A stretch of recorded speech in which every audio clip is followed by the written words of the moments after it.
Hey, I am Dragonfly Jones, aka America is Musty.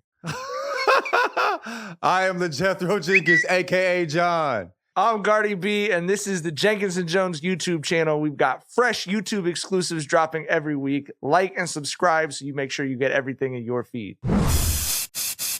Welcome to Jenkins and Jonez on the Volume Podcast Network. It is Thursday, March 14th. Happy 314 Day to all who celebrate. John Nichols, our very own. Big STL. I know y'all be talking about pie, but we don't give a fuck about that where I'm from, nigga. You know what I'm saying? STL Day. You feel me? Big STL. The concept of pie has not reached St. Louis, Missouri. Yeah, you better come respectfully to Pie Day, bro. Nah, man. Nah, nigga. Come to St. Louis, talk about that shit. So pie never get jumped by a bunch of nerds. That's what we talking about. We got hands for you, Mr. Nichols.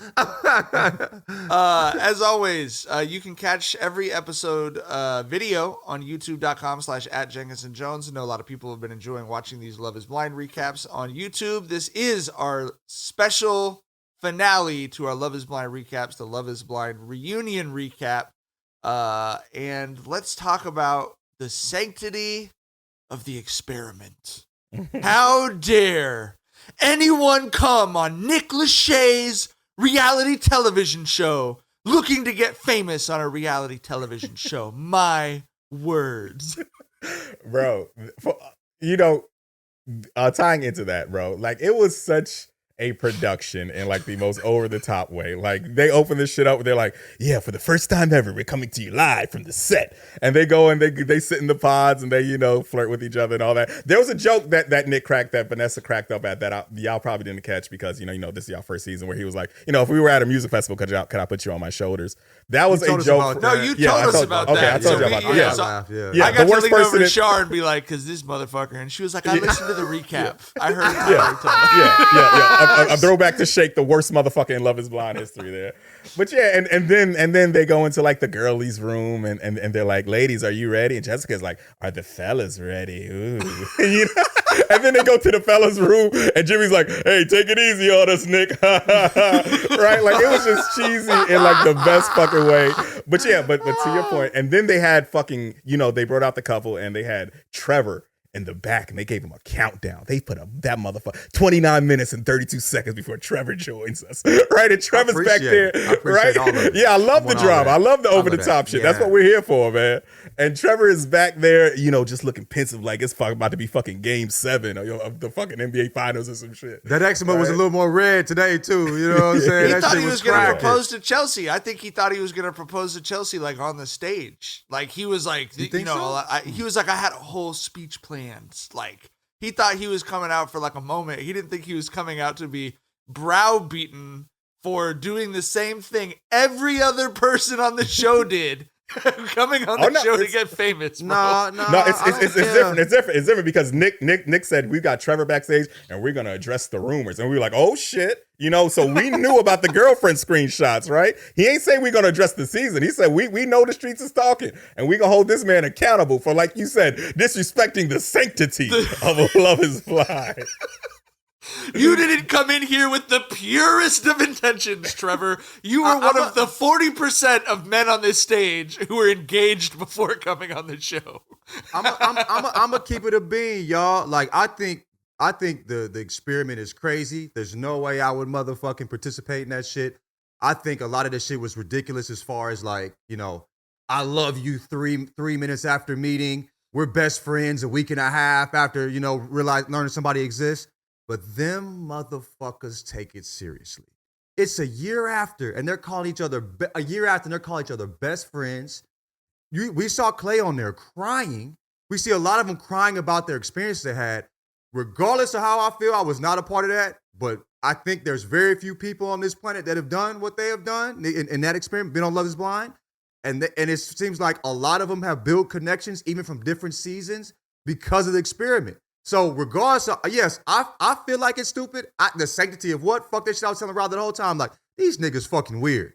But there's a real emotions it seems like they have. I totally agree with their real emotions. I get why, you know what I'm saying, they feel the way they feel about Trevor.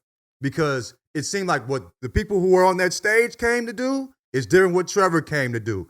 And I don't blame Trevor. I don't give a fuck. I don't think there's sanctity in that, but I get why they are frustrated with him. And he's a fucking weirdo, dog. You know what I'm saying? So fuck him too. You know what I'm saying? He had us all. He played us all. I can get why the contestants were for Nick Lachey and his wife to be up there talking about this experiment and like the pure intentions, and then spend the rest of the time being like, let's get as messy with the drama as we can on our reality TV show. It's like, give me a fucking break, bro. I want to see them as least as possible. I didn't even like them at the beginning, bro. They frustrate me. You know what I'm saying? But I understand also, where you're coming from with that, but I also like, you know, like people, are their emotions real for sure, bro? But like Clay was less inclined to get married than Trevor was. Like it was like Clay had the best case scenario.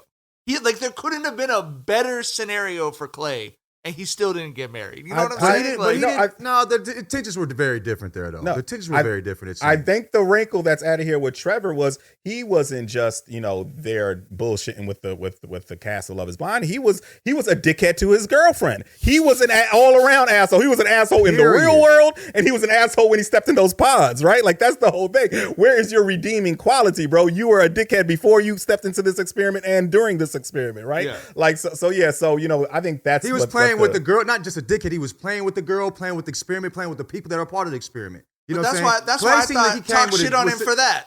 No, I mean, like, who gives it like that? Like, talk shit on him for being an asshole, which like most of the people there are assholes to some extent. That was my only point. We were just laughing at like, this is the most produced reality television show that there is, and you're like, did these people come here to get famous on the show where on television where they're not getting paid? Why, you know, they didn't come for love? You know what I'm saying? Did Clay mean to promote his jet ski business he clearly kept talking about and had on his vision board 4 times when there was a picture of him with a woman 1 time on the vision board? I mean, they probably cut it that way. You know what I'm saying? It didn't seem like I don't feel like Clay moved in that way. You know what I'm saying? But I mean, it was obvious why Trevor was there. You know what I'm saying? For sure. All right, let's talk about, first of all, I had a really connected with Johnny and Amy because that's basically me and Char's relationship.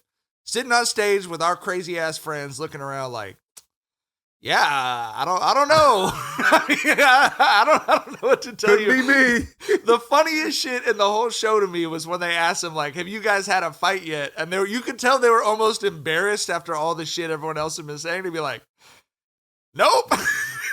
We just talk. We have disagreements like humans, but we talk like adults. You know what I mean? Yeah.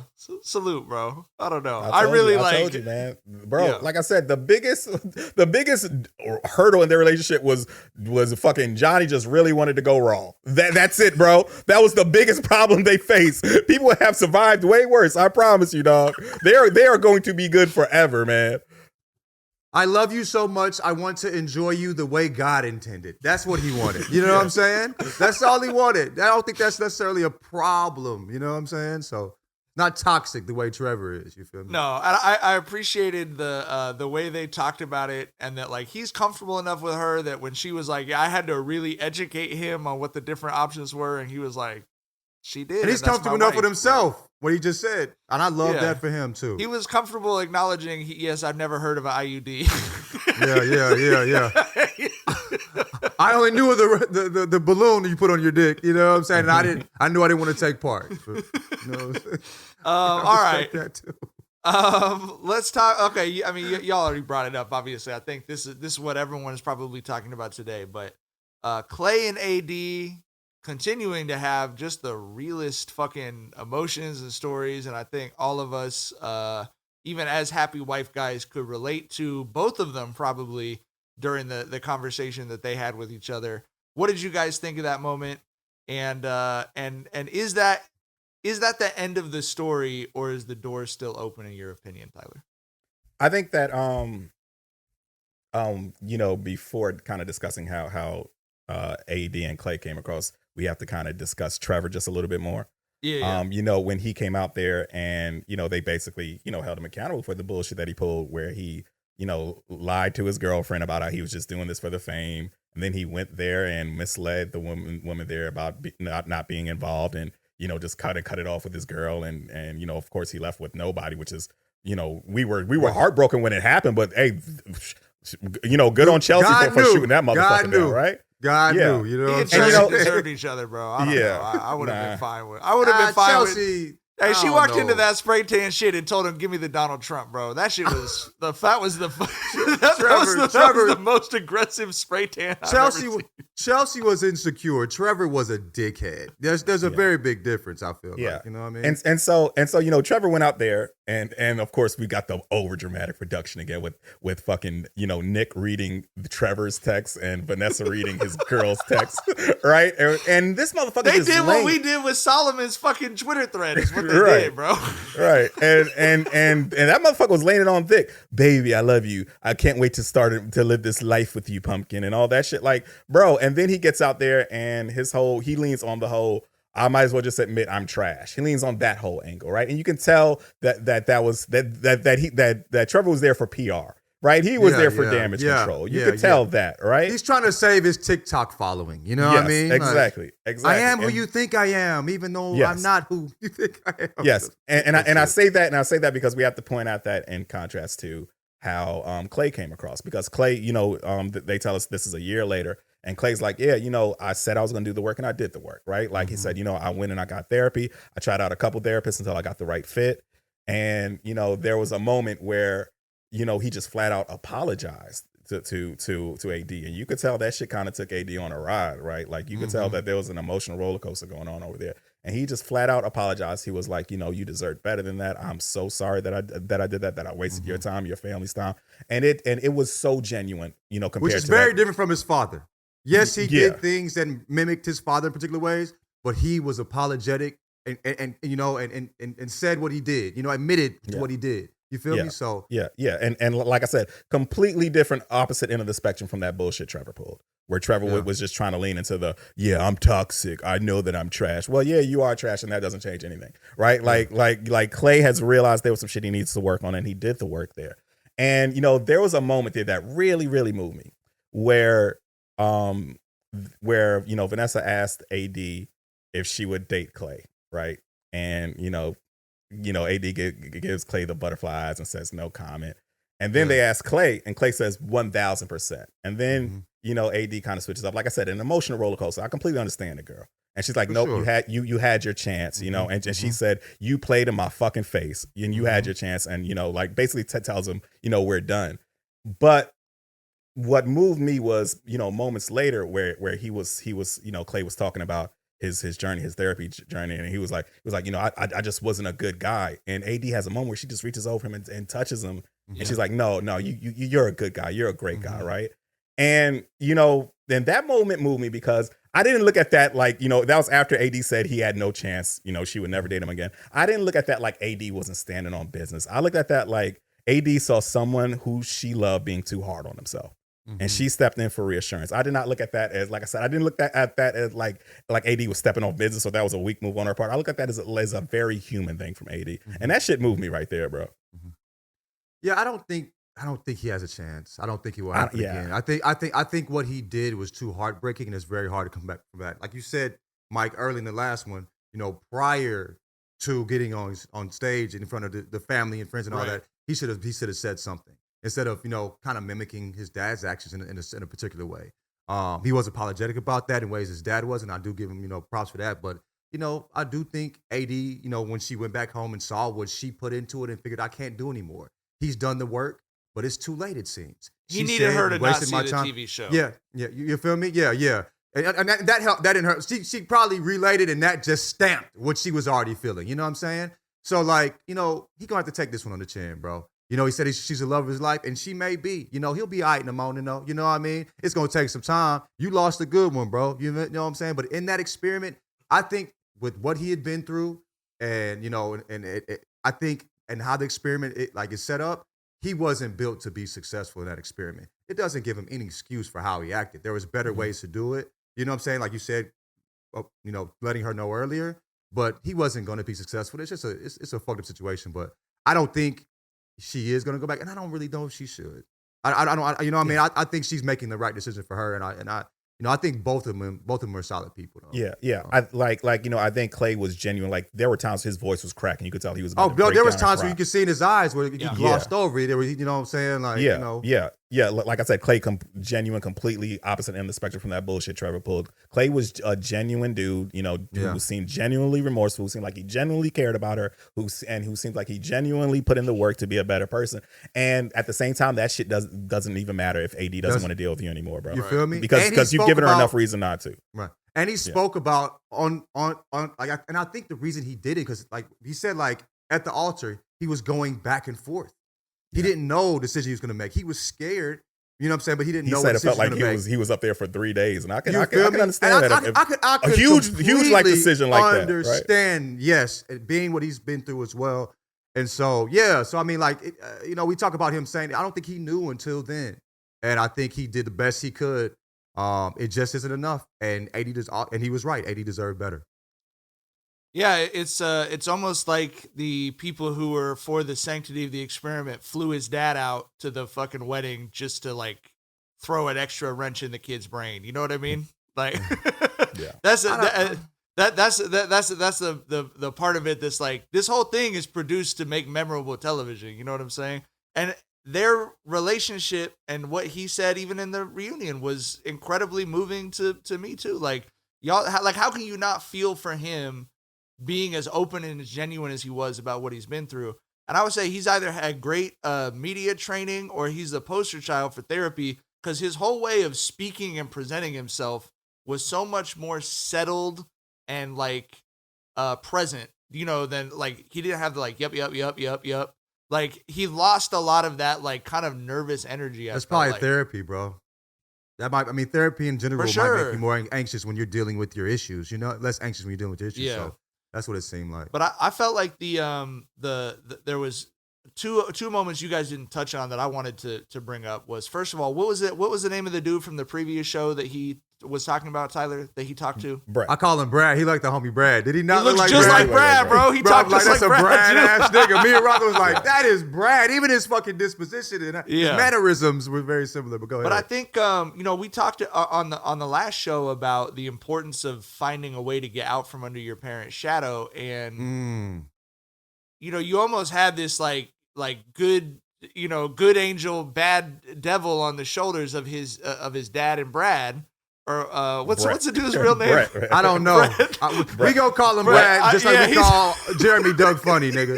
We have to keep the black people's names straight. That is the one thing we must do. Tyler, but we call Kenny. We weren't calling Kenny. We weren't calling that. You know what I'm saying? But I think that was the like, and I've done that as a father. Like, there's people, and I'll tell them too. Like, I look up to you as a father who are younger than me. That's like, I need examples. Like, I went in search of those examples, and he had that dude sitting there. And the most heartbreaking part of that interaction to me was in Brett's response to Clay. He described the exact situation Clay had with AD. He was like, she made room for me to be the best version of myself. She understood the things that I needed to get better at. Like, and so I think Clay's like sitting there going like, yeah, I thought I was doing something different than what my dad did. But like AD said, is like, I felt like your mom. And this dude was like, yeah, you were in the situation, bro. Like you had been pulled out of the tar pit and then you turned around and jumped right back into that shit. Like, so I thought that part was like, that was very moving. And then also, to no surprise, and I yelled this shit in our living room when they asked, did you get the apology from your dad? I was like, of course he didn't get the fucking apology from his dad. And his response was, we have a great banter between me and my dad. I was like, fuck that dude, bro. Right. Fuck that nigga. I feel like this. I feel in the tar pit, old boy got pulled out of the tar pit. I don't think, Clay got pulled out of the tar pit. I think Clay was a little deeper in the tar pit than old boy was. You feel me? And I think the main difference in what they did was, because, people go through similar things, but, I don't know his situation. It could have been worse. But from what I think, seeing with Clay, that's some heavy shit. You feel me? But Clay just didn't take the leap. And I think if I were Clay in that situation, that's what would haunt me.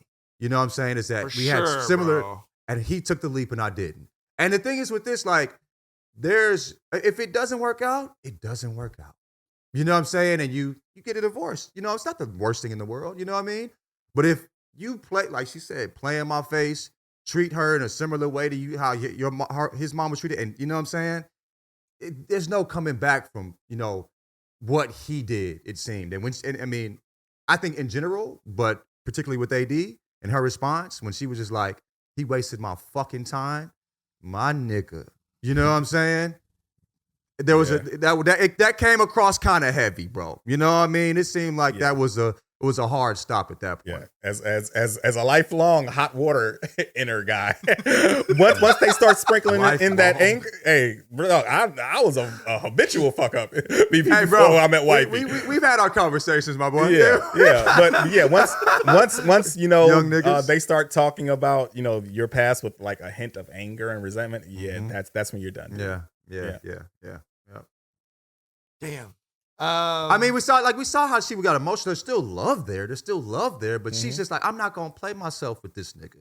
I might go out and let another nigga play me, but I don't know if he gonna play me. I know what goes on with this, and I can't sign up for that again. You feel me? Yeah. And I respect that, man. The thrill and excitement of March Mania is here, and DraftKings Sportsbook, one of America's top-rated sportsbook apps, is giving new customers a shot to turn $5 into $150 instantly in bonus bets with any college basketball bet. The NCAA tournament is one of my favorite parts of the sports calendar, so I cannot wait to spend 4 straight days watching college basketball. UConn is one of the favorites right now on DraftKings, and I'm really interested to see if they can repeat as champion.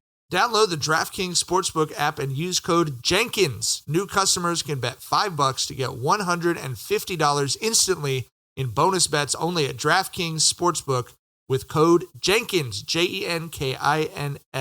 The crown is yours.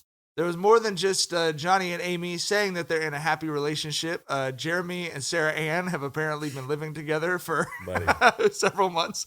What did y'all make of their? They're horrible humans. I still think it was dumb how they treated her. You know what I'm saying? But they're just bad humans. But go ahead, Charlie. Go ahead, start. Bad humans. God, they stink. They stink. Yeah. You know what I mean? It was, I loved it. Like I said, it was some over the top cheesy ass production because they were real fucking Jerry Springer with this shit. Jeremy comes out by himself. They ask him how he's been. They're like, so have you been dating anyone? Oh, funny you should ask. And here comes Sarah Ann, right? Yeah. And Sarah Ann comes out there and just, bro, like the girls just do not like her. Like, bro, even Chelsea is like, when Chelsea is getting in jokes on you and shit, like, bro, you might as well hang it up. And, they had the... She got a few oohs and ahs from the crowd, you know what I mean? I'm like, Chelsea was on her... Chelsea was messy as hell. She was on her shit. Like she told Jeremy... She was messy. Yeah, that's what we were there for. She kept the party going.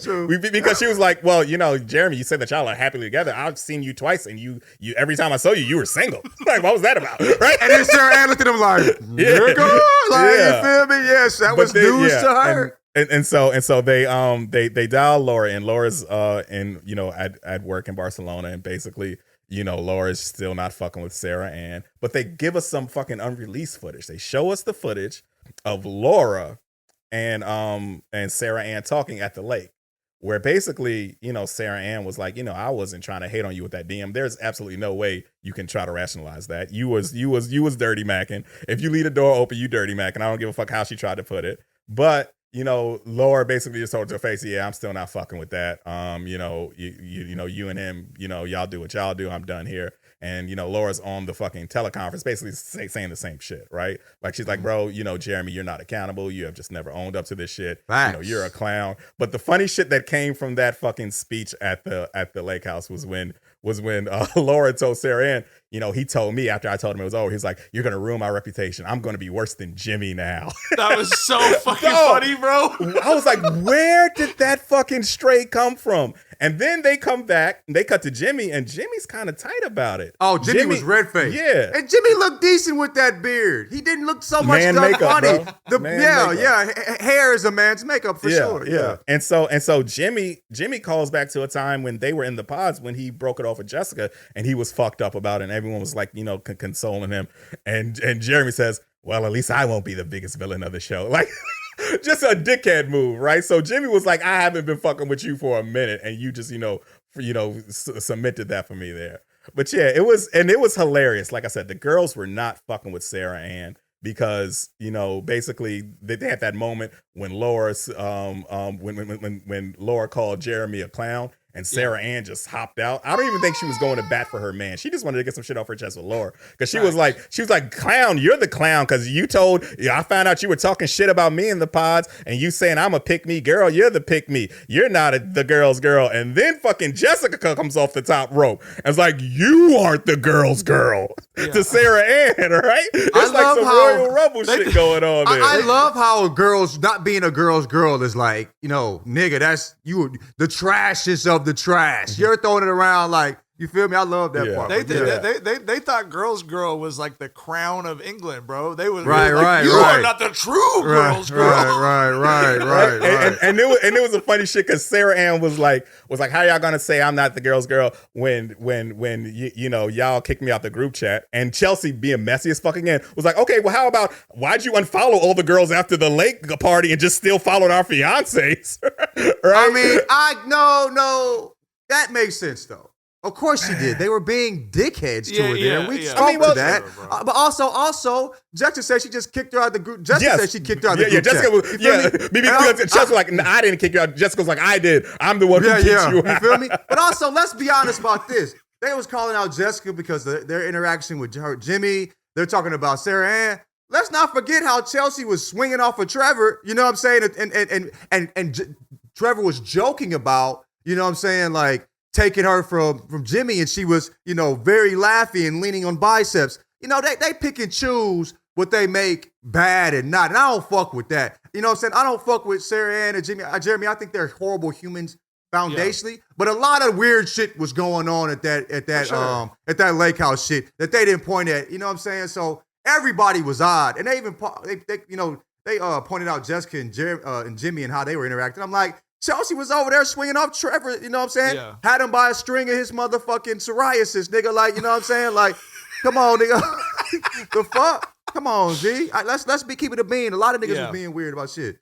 Well, yes, and I that was like, it was actually Mina turned me around on Laura because I liked Laura when we were watching the show, and she made the point that it was like everything she said was like you could tell she'd scripted and workshopped it to try and go viral. And that's so true. At the lake house for sure. At the lake house, she was in the mirror. She was in the bathroom practicing before she pulled up with no but shoes I felt on. like it was right. She found that. She found that. He didn't protect my heart. He said it, But like I felt like she did the same shit at the reunion. That was like, first of all, you're at a fucking DoubleTree. I don't know where this DoubleTree is. I know that hotel curtain like a motherfucker, but you say you're in Barcelona and you got a boyfriend we don't know about? Like, you know what I mean? Like, I don't know. I'm in Barcelona for work right now, but I'm in a happy relationship. Like, really, bro? They got Trevor to come out here and take 17 punches to the nose from Nick Lachey, bro. And you're in Barcelona with an invisible boyfriend, Laura? Like, I don't know, dog. You said she was in a DoubleTree. Nigga, you were in Florida, nigga. Tampa Bay like a motherfucker. Tampa Bay, you're on a Jacksonville fucking spring break right now, Laura. Get the fuck out of here, yo Orlando living ass. Fuck you, me. Oh shit! But you finna hop on a Superman. Go ahead. It's exactly what you said, bro. You can smell the hangover sweat and the zen off Jeramey. I don't fuck with that dude at all, like in the slightest. But at the same time, and they deserve each other, bro. That relationship seems fucking horrible, bro. That made my stomach cramp when we were talking about that shit. I'm like, y'all living like that? It hasn't been perfect. It seems like it's been hell based upon both of y'all's description of how it's been. Ups and downs, and what the fuck you mean? Crazy. Yeah. Congratulations to them because they deserve it. You know what I'm saying? That's why I said I never identified more with Johnny and Amy. You're just sitting on the other side of the set like, that's crazy. Can we just go home and be happy? I'm just here so I don't get fined, nigga. Like, that it had those She vibes, just read about a new position online that we haven't tried yet. Like, we're Have you heard of reverse cowgirl? I can't wait, brother. Oh shit. Okay, let's talk. I think the Jimmy and Chelsea and EpiPen is Jessica. Yes. Jessica, yeah. She was the one where I could feel the show leaving my brain. You know what I'm saying? And that's how we always watch. Shar and I used to watch a couple different reality shows. Once the show is over, I immediately forget everyone's name and face. That already happened with her.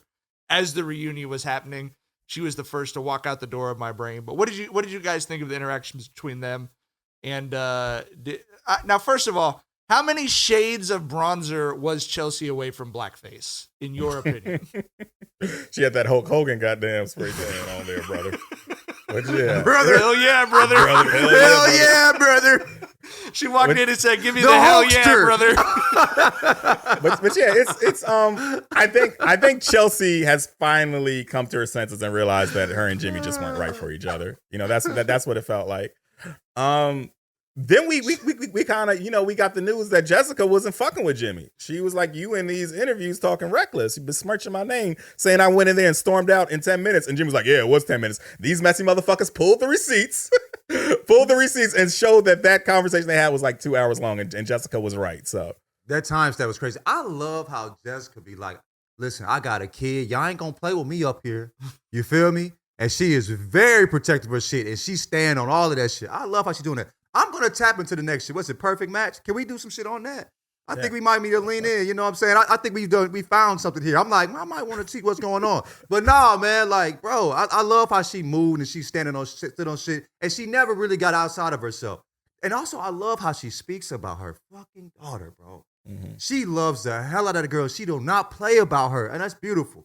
So, like, yeah, but I mean, I also think it's interesting how her and Chelsea spoke about their relationship. And she admitted to, yeah, that wasn't my best moment. She leaned right in as soon as they brought it up. You know what I'm saying?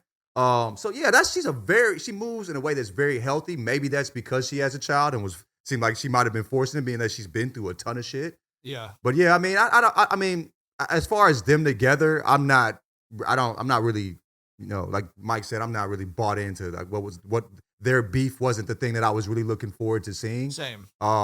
But I think it's, I mean, fuck Jeremy. Jimmy, Matt, all of them match. All the white dudes just match. So, whatever. Nigga with the beard. I think he seemed more solid than most. That was unfortunate. I was kind of fucking with him with how he spoke about things prior to that moment. I'm like, out of all the motherfuckers you gonna clown, that's who you gonna try to pick an issue with, and she's been about as solid as anybody. Her and AD probably the two most solid people on there. Yeah. I don't know why he chose to stick with the 10-minute thing, knowing that they had already pulled receipts. I'll give you 45. I don't even know. Based upon his reaction, I wonder if that was a post-production ad, because it wasn't like they linked. Because I think Jessica would have looked at that man like. They did not cut. Yeah, no. It was definitely added in post, but it was like most receipts that get pulled are like CVS receipts that if you rub them, the ink will smear to some extent. That was printed on like legal 20-pound paper, linen paper, glossy. Yeah, like you could feel like it's embossed. You could feel the lettering as you run your hands over it. Like, I mean, that like they put up there and they put it in capital 78-point font. 2 hours, 23 minutes of time. Bro. Like, she actually undersold how long they were together for like an hour, bro. Like, I don't know. All right. Do we have anything to say about Brittany and Kenneth? And I have to say, I wish I had not seen the two of them. Now, I did not appreciate the interactions. I found it to be very weird. Really? I did not appreciate them touching each other. I thought it was beautiful how they're best friends now. Amazing. I thought that was beautiful, man.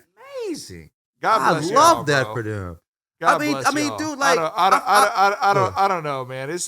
I guess it's the clearly. I guess I'm like less bought into the experiment. It's like you got TV video of a dude texting on his phone while you're breaking. He tried to say, "Yeah, I'm a principal. You know, I got to stay on the grid, bro. You ain't got to lie to us, dog. You was on Instagram, nigga. Yeah.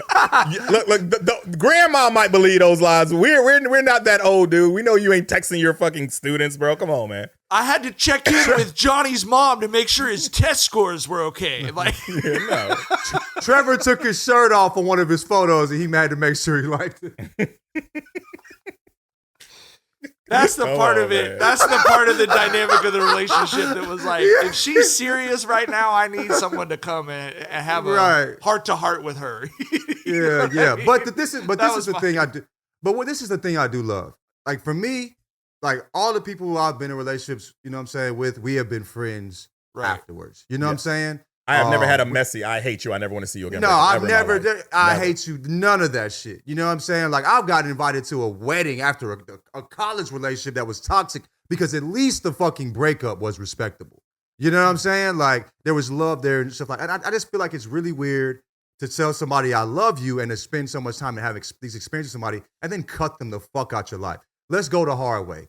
It's harder to be friends, but I'm willing to do that if the other person's willing to do that. So I think it's beautiful. So that's what you guys were saying you thought was beautiful. Yeah, was the way so I thought was beautiful. Okay. Yes, that they seemed to move out of that heartbreak. Like, she was heartbroken, and I think he was heartbroken. He just struggled with approaching that based upon what Clay said their conversations were. And also, we talked about that they broke up off camera and then had to reenact it on camera. They're not going to say that in the show. You feel me? Because it's a produced show, which they were trying to keep the sanctity of Love Is Blind. You know what I'm saying? Right. So, like, you know what I mean? But, like, so I give them some grace in this situation. I do think it's beautiful to see them come out of that experiment and have a friendship where they're talking daily, sharing things, and also being respectful for one another's feelings and saying what happens when we move on, because we know we're not the right ones for each other, but there's obviously feelings here. You know what I mean? But we want to preserve this friendship. I think that's very healthy. I love that. I love it. I'll give you that. I was worried and remain worried that that was Shar and I's conversation. Is that her gay best friend, or is she like not understanding what the situation is and is sort of like leaving the door open? Because I didn't love. And, look, like, everyone obviously, free to have their own views on sexuality. It would never, like, push mine on anyone. But, like, the whole thing about, like, why would I want to, like, try having sex? Like, all that stuff bothers me just as someone who did not grow up in a religious household. It feels very, like, I get kind of claustrophobic when I hear people talk like that. And I think that it does. To have sex? What when her talking about, like, kind of being bothered by people saying, like, maybe you guys should try having sex to see if there's chemistry. You know what I mean? She didn't seem like she was bothered by it. She just seemed like she just wasn't fucking with it. I don't know. She seemed bothered by it. She seemed bothered by it to me. What'd you think, Tyler? She seemed kind of like, why would that be something I would feel a need to do? I don't know. I didn't get the judgy Christian vibes from her. Because the way she framed it, she was like, this is something I'm doing for me that I think is best for me. That's exactly how she framed it. She didn't say, like, I think everyone should blah, blah, blah. You should be out here saving that vagina. I didn't think she seemed judgy. I think she seemed like she purity repressive culture is worldview. That's what I feel. I don't know. It sounded like she switched up, though. That's the read I got on it. It was like, she's like, I made this promise to myself, like, recently. It felt like she said. So I think she kind of switched things up with that. But yeah, I didn't get, of course, purity culture is some bullshit after you strip it down. Usually it's always some harmful ideology behind it. But I think she was genuinely doing something that she thought was best for her. And I don't think it was coming from a place of, like, judgment. Yeah. I definitely didn't think it was coming from a place of judgment. I just worry about that's how women end up chasing gay dudes. or whatever the issue is. You know what I mean? Like, it, like, you had your experience obviously with your father and whatnot, and then I have an uncle who passed from having HIV. Luckily my aunt didn't catch it. You know what I'm saying? But he was gay and he has 2 kids with my aunt, and that wasn't purity culture. He was just a lying ass motherfucker. You know what I'm saying? He was just an asshole who wouldn't who was afraid of who used cowardice to hurt other people. You know what I'm saying?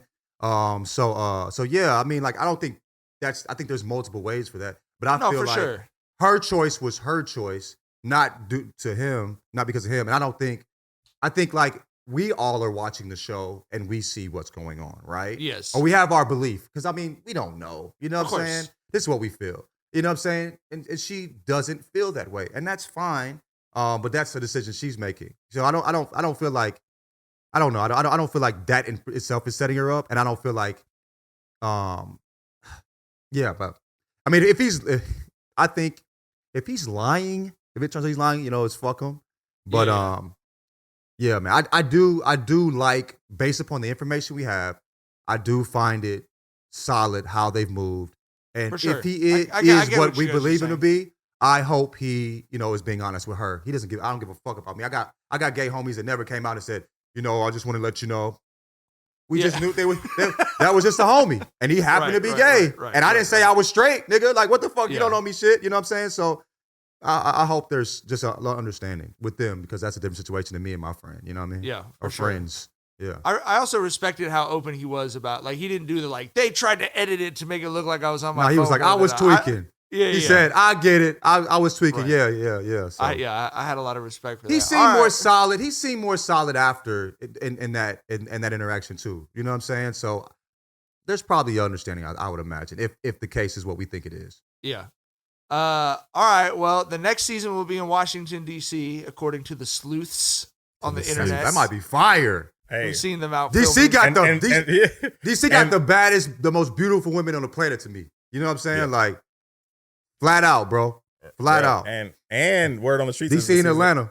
Yeah, word on the streets is the season after that is Detroit. Bro, you're going to DC and Detroit. I feel like you know the demographic you're leaning into here. You know what I mean? I feel like, you know, it's going to be, these seasons are going to be a little bit blacker than we've seen, which is I'm all in for. Maybe that's why I think they have the most beautiful women on the planet. Yeah. Particular demographic out there, my boy. It does make it interesting that they hired Angular Face to do their casting. Angular Face. Outreach, but maybe they felt like she did have a very, very geometric. You could measure the angles. You know, I mean, that's a 33 degrees angle right there from her. You know what I mean? I did see some geometry questions. You know, yeah, the Pythagorean theorem face for sure. But go ahead. All right. Thank you so much, everyone, for fucking with the Love Is Blind recaps. Tyler, thank you again for bringing us into your world. Appreciate it. It's a pleasure having you. Bro, we know you got to get off here and get to work. Will do. All right. We'll be back with the next episode on Monday. We'll see y'all then. Bye. Bye.